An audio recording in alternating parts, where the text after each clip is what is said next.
Apa itu syariat, tarekat, hakikat, makrifat? Panjang penjelasannya. Tapi yang jelas digambarkan oleh Syekh Bahauddin An-Naqsyabandi seperti orang mencari dalam kerang ada mutiara. Bagaimana cara mendapatkan mutiara? Harus naik sampan. Sampannya syariat.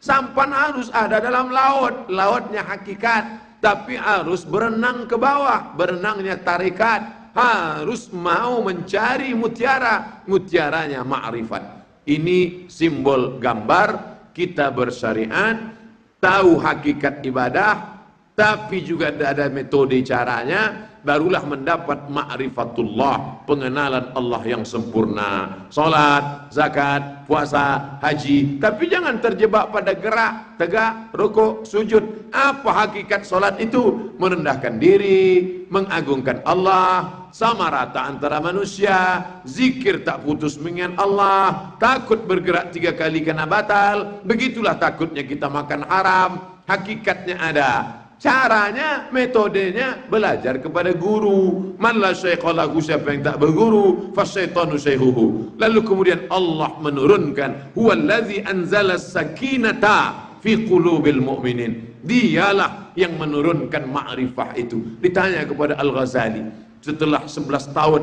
di Zawiyah Damaskus, Ghazali, apa ma'rifah itu Ghazali? Apa kata Imam Ghazali? Nurun yaqdhifullah fi qalbi abdi, cahaya yang ditembakkan Allah ke hati seorang hamba. Itulah yang selalu kita minta. Allahumma ja'al fi qalbi nura, wa fi sam'i nura, wa fi basari nura. Kenapa kita bisa menengok ini hak, ini batil, ini bengkok, ini lurus? Bukan karena biji mata. Innaha la ta'mal absaru walakin ta'mal qulubul lati fis sudur. Yang buta bukan biji mata, yang buta adalah hati. Itu pesan Bang Roma.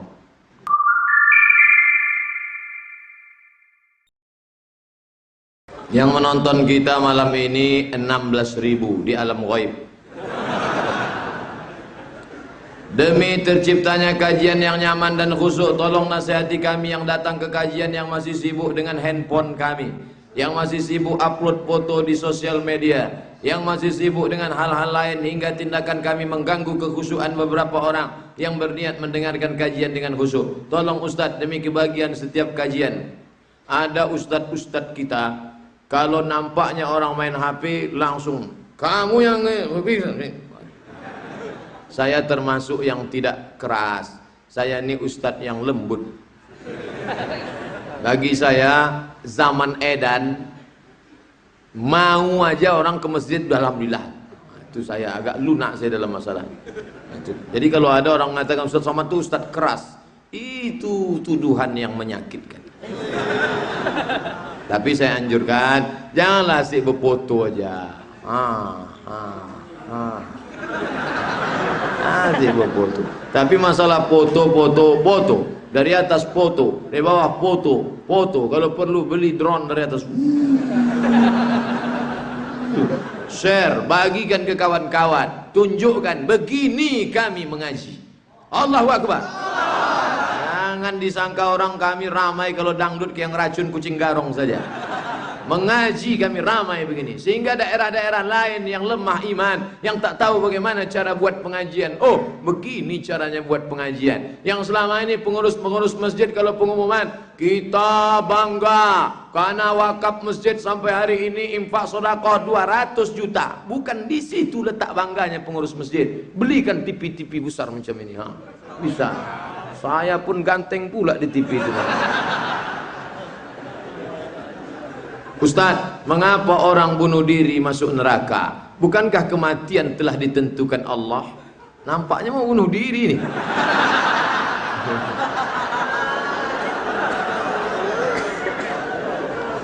Syekh Muhammad Said Ramadan Al-Buti menulis kitab judulnya Al-Insan Bainal Musayyar wal Mukhayyar. Manusia antara dijalankan dan berjalan sendiri. Manusia antara dipilihkan dan memilih sendiri.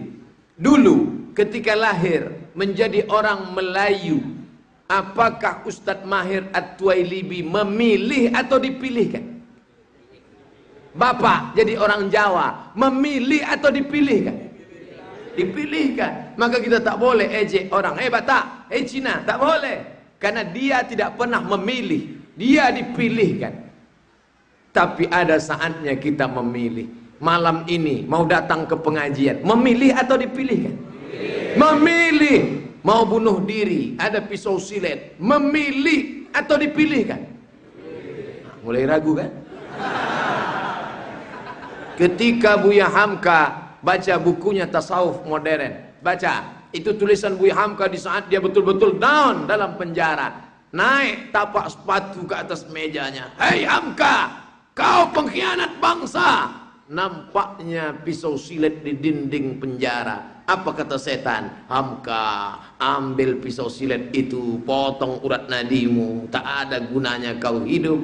Kau di Maninjau, Sumatera Barat, diangkat sebagai datuk nenek mama orang Minangkabau. Dan sekarang engkau bergelar doktor dari Al-Azhar honoris causa. Sekarang kau dituduh sebagai pengkhianat, mau menjual negara ke Malaysia.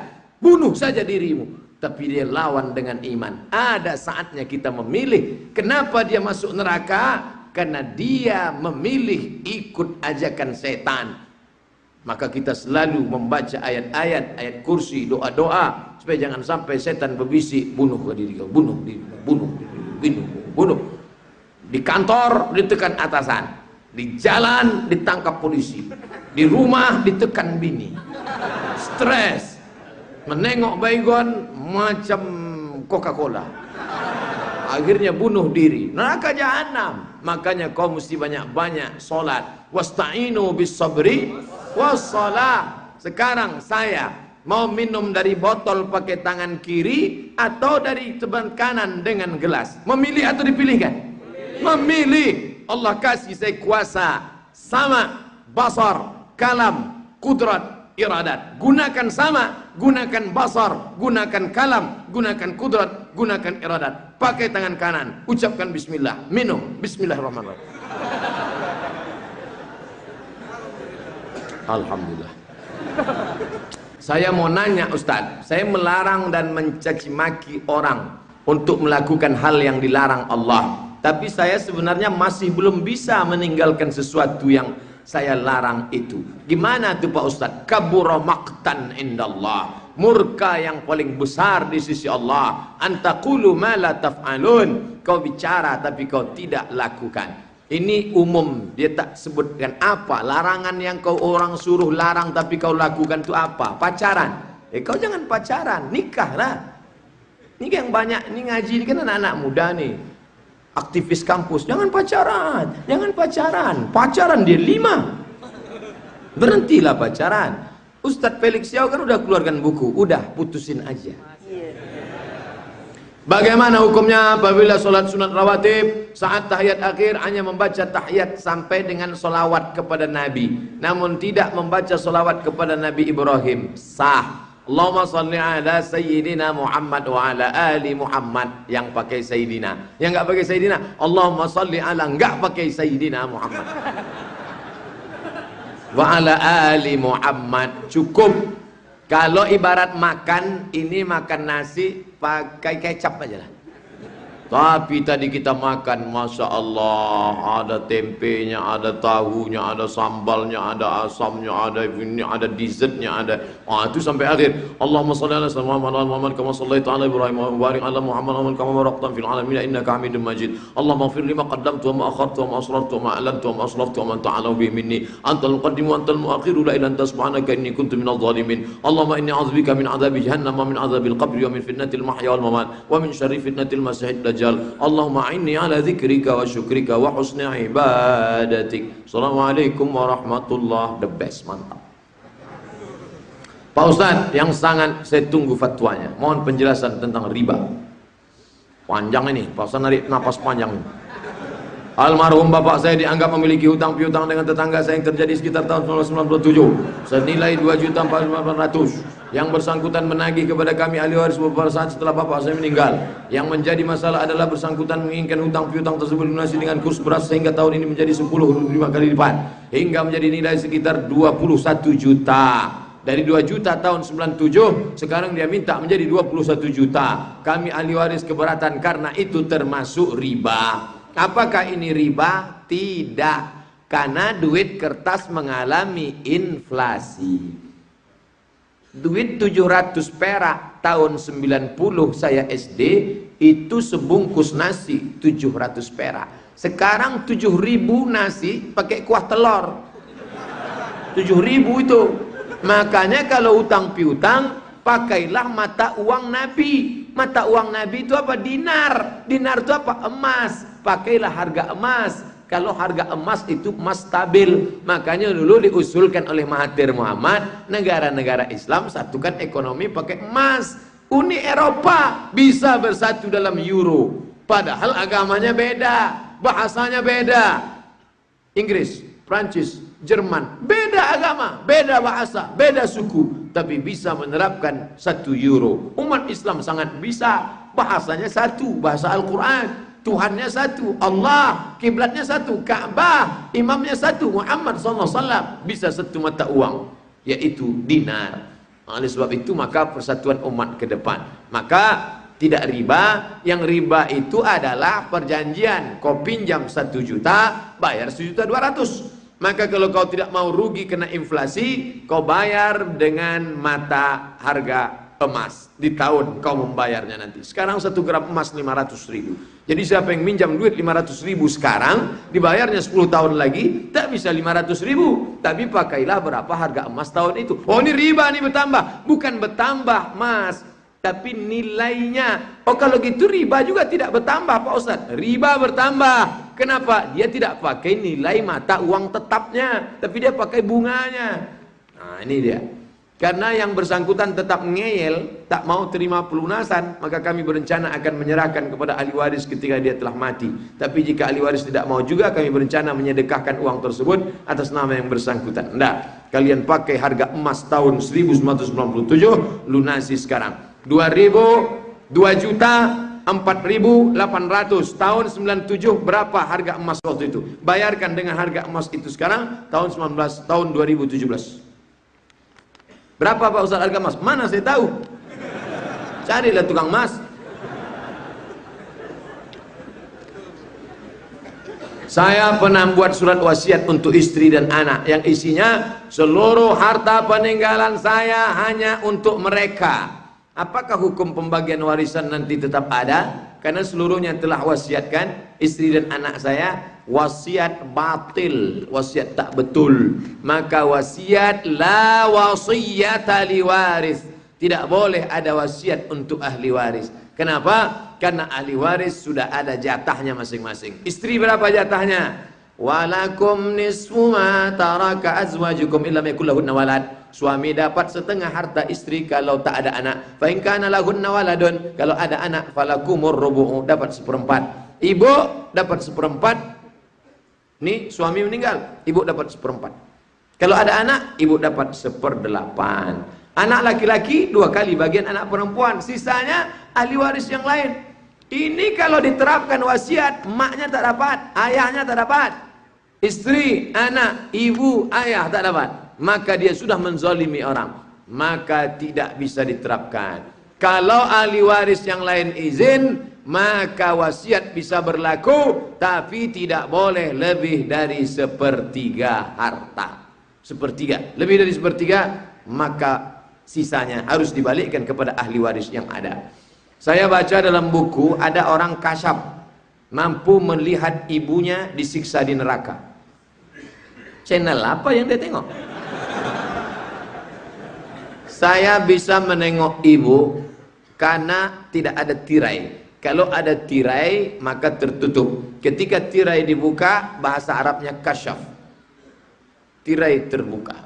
Dalam ilmu tasawuf, orang sangat zikir dalam, maka tersingkaplah hijab tirai, maka dibukakan Allah. Tapi ingat, ada auliaur rahman, ada auliaus syaitan. Ada wali Allah, ada wali setan. Datanglah ibu-ibu bawa tasbih kayu menjumpai saya. Ustaz Somad, tadi saya ikut pengajian Ustaz, cuman mau tanya depan orang banyak enggak enak, saya mau 4 mata sama Ustaz. Kata saya 3 mata pun bisa, apa namanya? Saya bisa melihat yang tak bisa dilihat manusia. Segala yang tersembunyi bisa saya lihat. Gawat ini. Semua tamu yang mau datang bisa aku tengok. Ada mobil di balik bukit saya tahu. Apa yang ada di balik dinding bisa saya lihat. Ibu jujur ya? Ya. Jujur ya. Setelah bisa nengok-nengok, lihat-lihat, makin ingat Allah apa makin lalai? Saya makin lalai Pak Ustaz. Ini setan punya kerja. Cara ngilangkannya gimana? Ruqyah. Ya ruqyah. Setan sudah masuk kepalanya, dibukakan setan hijab-hijab itu, nampak setan iblis. Idza ra'aitar rajul, kalau kau lihat ada orang yatiru fil hawa, bisa terbang di atas awan. Itu awan. Terbang di atas awan. Yamshi 'alal ma, berjalan di atas air. La taghtar, jangan kau tertipu, karena setan pun bisa melakukan itu. Tapi pandanglah pada istiqomahnya mengikut syariat Muhammad sallallahu alaihi wasallam. Al-haqiqatu bila syari'atin batilah. Yang mengaku-ngaku hakikat tanpa syariat maka batil. Karena Muhammad sallallahu alaihi wasallam tak pernah meninggalkan syariat. Pertanyaannya, apakah ini Namrus, Fir'aun, Abu Jahal, Abu Lahab laknatullah alaihim sudah disiksa dalam neraka atau alam barzah atau alam kubur? Orang kafir tetap disiksa di alam kubur. Mana dalilnya? Datang seorang perempuan tua ajuz mengaku kepada Aisyah, mengatakan orang Yahudi disiksa. Aisyah melapor kepada Nabi Muhammad SAW. Kata Nabi, sadaqat, orang Yahudi itu benar, karena mereka pun disiksa juga. Maka mereka disiksa. An-naru yu'raduna 'alaihim ghuduwwan wa 'ashiyya. Pagi petang siksa. Sampai kapan? Sampai hari kiamat. Orang yang sudah disiksa di alam barzah, apakah di akhirat disiksa lagi? Ya. Kenapa dia disiksa? Azab Allah. Lalu itu apa disiksa? Kalau ditambah, itu baru DP-nya. Saya mau bertanya, bagaimana cara menasihati orang tua yang masih suka meninggalkan sholat dan berjudi? www.somatmorocco.com. Dah, itu bentuk tulisan, print, kasih ke dia. Play Store 99 tanya jawab sholat. Buka pertanyaan yang ke-77. Apakah dosa orang yang tak sholat kafir? Nah, baca, tunjukkan. Ya, baca nih. Dah, apalagi usaha? Buka www.youtube.com. Tulis itu somat sholat, enter. Ya, ada video mantap nih. Siapa yang meninggalkan sholat, kafirlah dia, campakkan ke sungai. Tunjukkan semua. Jangan antum menceramahi bapak antum, tak bisa. Jangan antum anak-anak muda yang sudah hijrah pulang ke rumah panggil ayah. Ayah sini, mama sini. Assalamualaikum warahmatullahi. Tak bisa. Kita ini anak-anak, mereka tak pernah melihat kita besar. Orang tua selalu melihat anak-anak itu adalah anak kecil yang belajar berjalan di depan matanya. Semoga Ustaz dan keluarga Allah berikan kesehatan, amin. Senantiasa menjaga keluarga yang Ustaz tinggalkan berdakwah. Semoga rezeki yang Ustaz dapatkan Allah berikan penuh, halal, barakah. Ustaz, kali ini saya ingin bertanya, apa pandang Ustaz kepada Habibana Rizik Sihab yang sedang hijrah di negeri Arab? Saya ingin minta tolong kepada Ustaz, sampaikan ke jamaah bahwasanya beliau hijrah bukan karena sembunyi atau takut, tapi karena beliau ingin menyelamatkan negeri ini sesuai perintah ilahi atau disebut dengan sirri. Jazakumullah khairan katsira. Semoga Allah tetap meridai jalan dakwahnya. Beliau punya pengikut yang militan dan luar biasa. Saya aja yang level-level ya kelas-kelas bulu lah. Jamaah begitu ramai. Tak bisa bayangkan seandainya Habib Rizik itu sempat dipenjara, mungkin mengamuk seluruh, tak bisa dibayangkan. Maka ada yang perlu beliau merasa perlu diselamatkan. Jadi dia bukan lari. Kalau ada orang mengatakan dia lari, itu orang tak mengerti, tak paham dia, tak ngaji dia. Apakah bumi ini bentuknya bulat atau datar? Sebab saya pernah dengar dari narasumber ketika seminar bahwa bumi ini datar bentuknya. Pak Ustadz, mohon penjelasannya. Ustadz Adi Hidayat kalau ditanya begini apa jawabnya? Jangan tanya pertanyaan yang kira-kira tidak menambah iman, katanya. Kalau saya tetap saya jawab. Saya kan Ustadz yang lembut. Menurut ijma' ulama dalam fatwa Saudi Arabia bahwa ulama ijma' Quran, hadis, ijma' konsensus sepakat bahwa bumi itu bulan. Yukawwiru lail. Kawwara yukawwiru artinya menggulung kain di kepala. Itu makna yukawwir. Menggulung kain sorban di atas kepala. Maka itu mereka dalil bahwa bumi itu bulan. Bahwa nanti ternyata bumi datar tidak merusak Al-Quran, karena salah satu penafsirannya, bukan satu-satunya tafsir. Bumi mau petak, mau datar, mau kerucut, tak berpengaruh kepada iman kita. Pak Ustaz, kenapa di lafaz kalimat syahadat memakai fi'il mudhari asyhadu, bukannya menggunakan fi'il madi syahidtu? Asyhadu maknanya adalah present continuous, sekarang dan terus untuk selamanya. Adapun madhi past tense, sudah berlalu. Sedangkan kita sekarang dan akan datang. Aku tetap bersaksi, asyhadu an la ilaha illallah. Ini suara azan tingkat SD dulu. Pak Ustadz, hitungan amal orang kaya dan miskin semiskin amal 100.000 bisa, tapi cukup sulit. Tapi si kaya 1 juta itu mudah. Terus apa masalahnya? Maksudnya sama apa tak sama? Apakah sama seekor gajah yang membawa 1 batang besar dengan seekor semut yang membawa 1 butir gula? Tak sama. Al-jaza ala qadril amal, balasan sesuai dengan kadar amal dan keikhlasannya. Antum yang kaya-kaya buat minimarket, buat tempat belanja makan Islam, buat tempat orang Islam selamat dari makan subuhan. Tapi yang tak kaya, yang kaya bangun masjid, yang tak kaya kasih 1 sak semen, 1 kotak keramik. Kalau tidak bisa, sedekah. Alladzina yunfiquna amwalahum, infak harta, infak keramik, infak semen, infak kosen, infak atap. Tapi bagi yang tidak sanggup berinfak, sedekah. Likulli sulama, setiap tulang-tulang sendi ada sedekah. Kalau kau sanggup punya harta, kasih semen. Kalau tak sanggup kasih semen, ikut gotong royong sampai tangan lecet ngecor semen. Kalau kau tidak kaya, adil Islam. Jangan sudahlah ngasih semen tidak, ngecor semen tidak, masjid sudah siap baru kau datang ke masjid. Ini nampaknya bengkok tiangnya. Ini orang-orang yang begini cocoknya diantukkan kepalanya gitu ya. Mohon maaf saya potong sebentar. Saya hanya mau menawarkan amal soleh untuk kanan kiri. Boleh diterima boleh enggak? Amal soleh 15 orang sebelah kanan tuh kasih duduk kalau antum mau dapat pahala. 20 kurang lebih orang sebelah kiri yang berdiri 1 jam lebih itu kasih duduk yang di sekitar yang duduk gantian berdiri. Enggak ada salah antum dapat pahala. Hanya menawarkan, kasih duduk mereka kasihan. Yang sebelah sana itu yang mau berkorban berdiri gantian, kasih mereka duduk. Yang belum berdiri, nggak apa-apa, amal soleh. Masya Allah. Nah, kasihan mereka untuk ilmu juga datang sini. Barakallah. Nah, ya lanjut Ustaz. Kasih saudara-saudara kita duduk gantian, tak apa-apa. Yang dekat-dekat dengan yang berdiri. Masya Allah, barakallah fikum. Itu yang luput dari pandangan saya tadi. Memang ada yang lebih lembut dari saya ternyata. Ustaz Mahir At-Tuwailibi, barakallah fikum. Saya mau bertanya Pak Ustaz, di saat saya sedang berdoa setelah sholat di masjid, kemudian orang samping mengajak bersalaman, bagaimana sikap saya? Kalau sebelum sholat tadi dia tidak salaman, selesai sholat baru salaman, namanya mustahab, dianjurkan. Kalau sebelum sholat tadi sudah salaman, selesai sholat salaman lagi, mubah. Kalau sebelum sholat belum salaman, selesai sholat baru salaman, mustahab. Begitu kata Imam An-Nawawi. Yang nggak boleh sedang sholat salaman.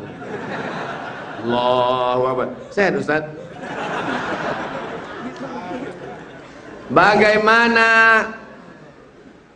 Bagaimana perhitungan amal untuk masuk surga? Bisakah manusia seperti kita ini langsung masuk surga tanpa masuk neraka dulu? Dia mau nanya, ini penerbangannya direct atau pakai transit? Kita berdoa selalu Rabbana atina fid dunya hasanah wa fil akhirati hasanah wa qina adzabannar. Selamatkan dari neraka. kita memohon semua yang di majelis ini masuk surga tanpa masuk neraka. Karena tiap hari kita berkata Allahumma ajirna minan nar, Allahumma ajirna minan nar, Allahumma ajirna minan nar. Jangan syirik, jangan dustakan agama Allah, jangan makan hak manusia, jangan makan harta orang dengan cara batil. Pokoknya ikuti sunnah Rasulullah SAW, mati taubat nasuha, mati husnul khatimah, umat Muhammad SAW masuk surga insyaallah. Saya mau tanya, bagaimana jika saya punya perasaan kepada seseorang wanita dan saya langsung jumpa orang itu, tapi saya masih SMA kelas 3. Antum tak usah pikir kawin dulu. Antum habis SMA itu kuliah dulu. Setelah kuliah nanti habis S1 datang ke Ustadz Mahir At-Tuwailibi. Insya Allah dikasihnya itu nanti. Kalau dia sudah tak ada stok lagi baru ke saya.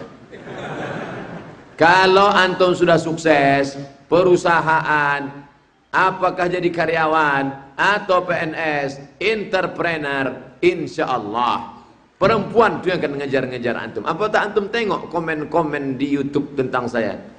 Banyak yang mau jadi istri kedua. Padahal saya tak ganteng. Bagaimana caranya menegur teman dekat kita agar tidak pacaran dan berzina? La yakhluwanna rajulun ma'amra'atin illa ma'azi mahramin. Jangan kalian berdua-duaan, jangan kalian pacar-pacaran. Ustadz berceramah, yang anak muda kan kreatif, buatlah baju kaos sablon, say no to bonceng.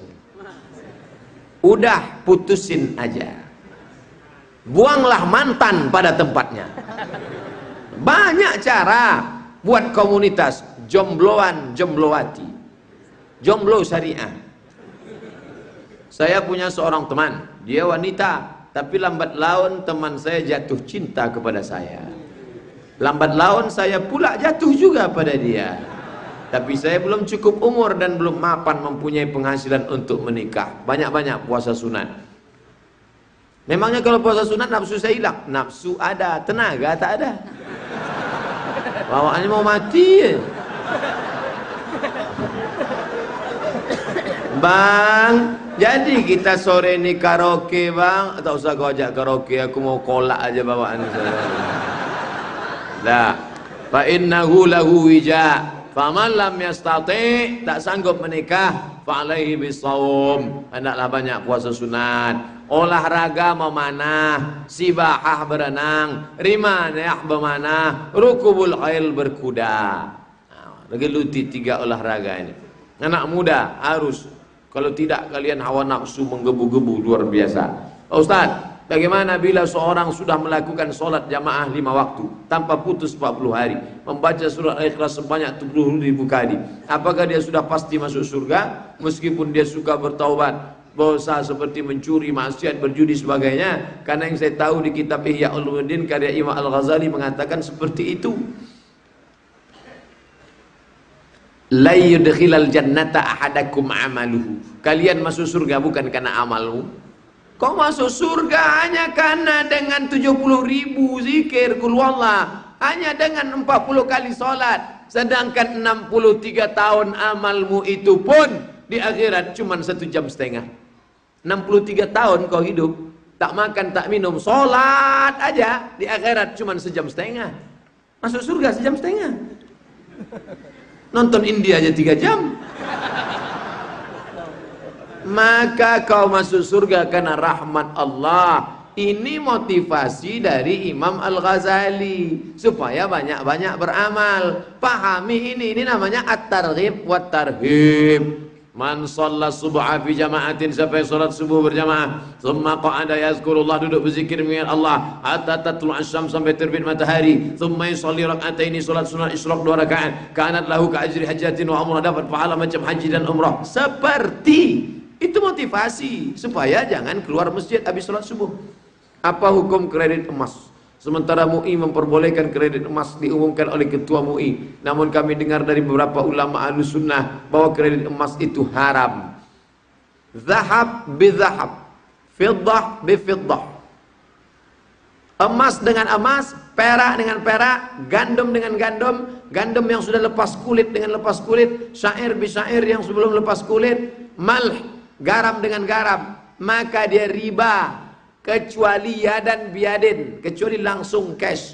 Adapun dengan tenggat waktu, maka riba. Emas harus cash. Makanya ketika ditanya ke ulama Saudi Arabia, bagaimana dengan jual beli rupiah ke dolar, rupiah ke rial? Kalau langsung cash, maka dia tidak riba. Uang dengan uang. Nah, ini emas zaman Nabi itu mata uang. Tak ada uang kertas. Uang kertas itu ada setelah Presiden Amerika menetapkan membuat duit kertas sebanyak emas yang ada di negeri itu. Duit kertas itu sebagai wakil emas. Maka ada zakat duit. Mana ada zakat duit? Zaman Nabi tak ada duit. Zakat emas, senilai emas. Di zaman ini kami hidup zaman modern, penuh huru hara. Luar biasanya ketika daerah kami para pemimpin RT RW 17 Agustus tasyakuran malamnya, esoknya dangdutan dengan banyak demikian. Bagaimana sikap kami Pak Ustaz? Kira-kira kalau sudah sebanyak ini orang pengajian di daerah itu, masih ada tak keong racun kucing garong? Tidak akan ada. Ini kita banyak-banyakan aja. Kalau banyak yang ngaji, pasti dibuatnya pengajian tabligh akbar. Malam tabligh akbar syukuran Agustusan. Tak akan ada dangdut. Tapi kalau banyak yang dangdut, yang ngaji pula dikatakan ekstrim. Ini kan banyak-banyakan. Maka perbanyaklah air bah ini.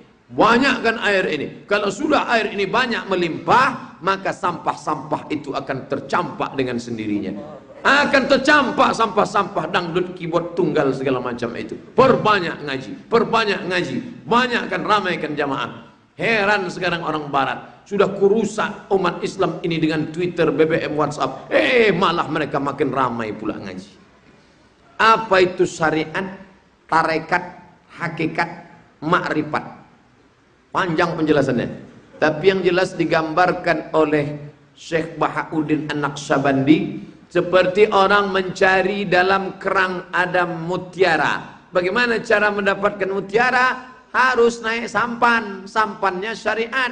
Sampan harus ada dalam laut. Lautnya hakikat. Tapi harus berenang ke bawah. Berenangnya tarekat. Harus mau mencari mutiara. Mutiaranya ma'rifat. Ini simbol gambar kita bersyariat, tahu hakikat ibadah, tapi juga ada metode caranya, barulah mendapat ma'rifatullah, pengenalan Allah yang sempurna. Salat, zakat, puasa, haji, tapi jangan terjebak pada gerak, tegak, rukuk, sujud. Apa hakikat salat itu? Merendahkan diri, mengagungkan Allah, sama rata antara manusia, zikir tak putus mengingat Allah, takut bergerak 3 kali karena batal. Begitulah takutnya kita makan haram. Hakikatnya ada. Caranya, metodenya belajar kepada guru. Man la syaikha lahu, siapa yang tak berguru, fasyaitanu syaikhuhu. Lalu kemudian Allah menurunkan, huwallazi anzala sakinata fi qulubil mu'minin. Dialah yang menurunkan ma'rifah itu. Ditanya kepada Al-Ghazali setelah 11 tahun di Zawiyah Damaskus, Ghazali, apa ma'rifah itu Ghazali? Apa kata Imam Ghazali? Nurun yaqdhifullah fi qalbi abdi. Cahaya yang ditembakkan Allah ke hati seorang hamba. Itulah yang selalu kita minta. Allahumma ja'al fi qalbi nura, wa fi sam'i nura, wa fi basari nura. Kenapa kita bisa menengok ini hak, ini batil, ini bengkok, ini lurus? Bukan karena biji mata. Innaha la ta'mal absaru walakin ta'mal qulubul lati fis sudur. Yang buta bukan biji mata, yang buta adalah hati. Itu pesan Bang Roma. Ustadz Somad yang ganteng, fitnah ini. Mau membuli saya ini. Boleh tak kita mendoakan hancurkan musuh Allah seperti Lia Eden? Allahumma hdi qaumi fa innahum la ya'lamun. Berikanlah hidayah kepada Lia Eden karena dia tak tahu. Kalau dia tak tahu, ini orang tak mau tahu. Sudah bolak-balik dikasih tahu. Ini kalau hidup zaman Abu Bakar, Umar, habis kepala Lia Eden. At-tariqu lid-din al-mufariqu lil jamaah, halal darahnya. La yahillu damu mri'in muslim illa bi ihda salas. Tak halal darah orang kecuali dengan 3. An-nafsu bin nafsi, pembunuh, pancung kepalanya. Ats-tsaibu zani, sudah menikah, berzina, tanam badannya sekerat badan, lempar batu sampai mati. At-tariku lid-dini al-mufariqu lil jamaah, ini murtad ini. Murtad, maka halal darahnya. Tapi karena kita tidak tinggal memakai hukum syariat Islam, maka dia dilindungi oleh HAM, human right, hak asasi manusia. Mengapa sampai hari ini Lia Eden masih tetap aktif dalam menyebarkan pahamnya? Islam ini ada akhlak, tapi juga ada hukum. Hukum bisa ditegakkan kalau ada perangkat hukum. Seandainya dulu ada itu kata yang tak dibuang, bisa dia dipancung, bisa dia dibunuh. Kata yang mana? Ketuhanan dengan menjalankan syariat Islam bagi pemeluknya. Payung itu tak ada lagi, maka tak bisa diterapkan. Tapi kalau di Aceh dia, udah putus sudah. Apa penderita kusta lepra boleh menikah? Harus sembuh total dulu, termasuk uyub musyawwahah.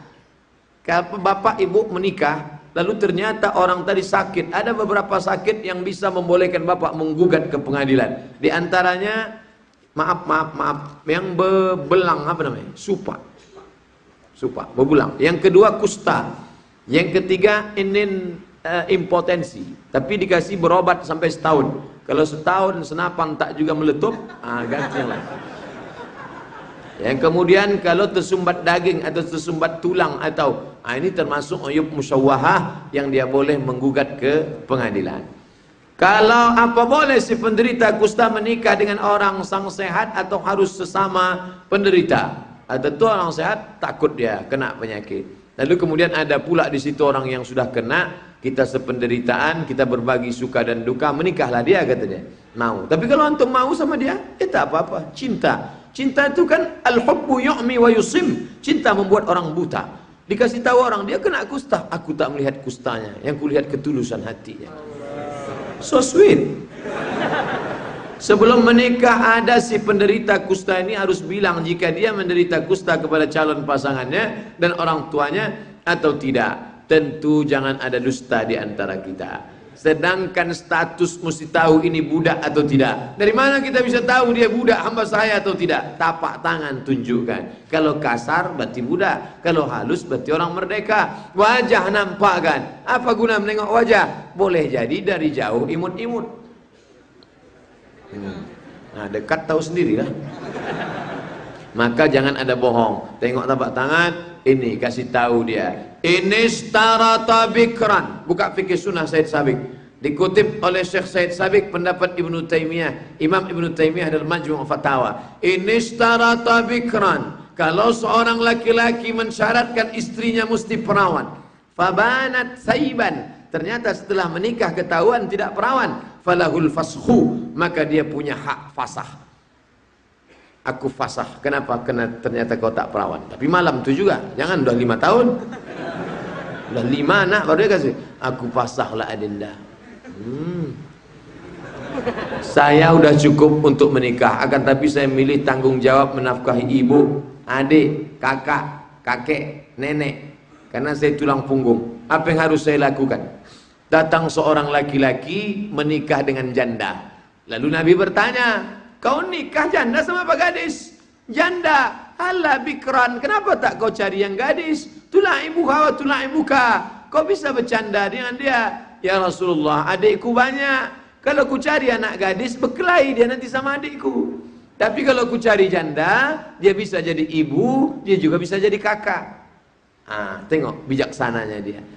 Kalau kau cari gadis tentu, kau gini, ini kan ada tanggungan. Kau jadi tulang punggung keluarga, kau carilah perempuan yang siap menerima engkau. Adinda, mau tak kau nikah dengan abang? Tapi abang sepaket. Paketnya agak besar nih, 4 giga. Abang, mak abang, abang, adik abang, kakek abang. Ramai kali pun bang, kau carilah yang lain gitu. Kau carilah yang sesuai. Heran Ustaz Mahir Tolibi, kau tak habis-habis gitu. Saya bingung Pak Ustaz, harus bagaimana dengan keluarga rumah tangga saya. Sebelum saya pisah dengan istri saya menjalankan sholat istikharah. Namun di mimpi itu ada dua orang wanita. Yang pertama istri saya, dan yang kedua wanita lain. Namun wanita lain itu mirip sekali dengan tetangga saya. Akan tetapi wanita tersebut sudah memiliki suami. Pada saat ini saya sedang dekat lagi dengan mantan istri saya. Jadi maksud dari mimpi saya itu bagaimana kalau menurut Ustadz, kenapa kok ada dua wanita yang hadir di mimpi saya? Padahal saya menjalankan sholat istikharah sudah 3 kali. Begitu juga dalam mimpi. Mimpi bukan jawaban istikharah. Mimpi bukan jawaban istikharah. Bisa jadi dia adalah bisikan dalam hati. Mimpi ada 3. Pertama, mimpi ilham dari malaikat, kiriman dari Allah. Yang kedua adalah mimpi bisikan syaitan. Yang ketiga, ini yang bahaya, atasu ahlam, proses siang yang tak selesai terbawa di waktu malam. Saya curiga yang punya antum ini yang ketiga ini. Bisa pula bini kawan masuk dalam mimpi. Adi antum harus bersih-bersih lagi. Ini kertas yang terakhir karena keterbatasan waktu kita. Pak Ustadz, bolehkah kita beramal tapi berharap dikembalikan Allah berlipat-lipat? Ada Ustadz berceramah, siapa yang beribadah berharap pahala, maka rusaklah tauhidnya. Kita mesti berharap hanya Allah semata. Ini dia tidak sesuai dengan Al-Quran. Wasari'u ila maghfiratim min rabbikum, bersegeralah engkau kepada ampunan Allah. Wa jannatin, minta surga. Allah nyuruh kita minta surga. Kenapa tak boleh minta surga? Dalam hadis, idza sa'altumullaha fas'aluhul firdaus. Kalau kau minta sama Allah, mintalah firdaus. Ya Allah, masukkan kami dalam surga firdaus. Amin. Mana orang beribadah minta surga? Boleh. Kalau saya minta berlipat ganda, aku bersedekah 1 juta, minta 700 juta. Ya boleh. Mana dalilnya? Kama sali habbah, 1 biji, ambatat 7 sanabil, tumbuh 7 cabang. Wa fi kulli sumbulatin mi'atu habbah, dalam 1 bulir ada 100. Wallahu yudha'ifu liman yasha. Allah lipat gandakan sesuai kehendaknya. Maka masih dipayungi dalil Quran dan Sunnah. Ada jamaah kita yang ngaku ke saya, Ustadz, zakat saya keluarkan setahun 25 juta. 25 juta setahun, berarti 25% dari 1 M. Berarti Bapak setahun dapat 1 M? Enggak, saya cuma dapat 300. Oh, Bapak salah hitung. Kalau 100 juta itu 2,5 juta. Kalau 300 juta berarti 7,5 juta. Kenapa dikeluarkan 25 juta? Saya mau mancing Pak Ustaz. Saya pancing 25 supaya Allah keluarkan 1 M. Mantap. Mantap. Tapi sayangnya cuma 1 lah yang model begini. Oleh sebab itu kita beramal, tapi jangan lupa, wa ma umiru illa liya'budullaha mukhlishina lahu. Beramallah karena ikhlas, tapi minta surga, tidak merusak keikhlasan. Wallahu a'lam bishawab. Saya kembalikan kepada Al-Mukarram. Terima kasih.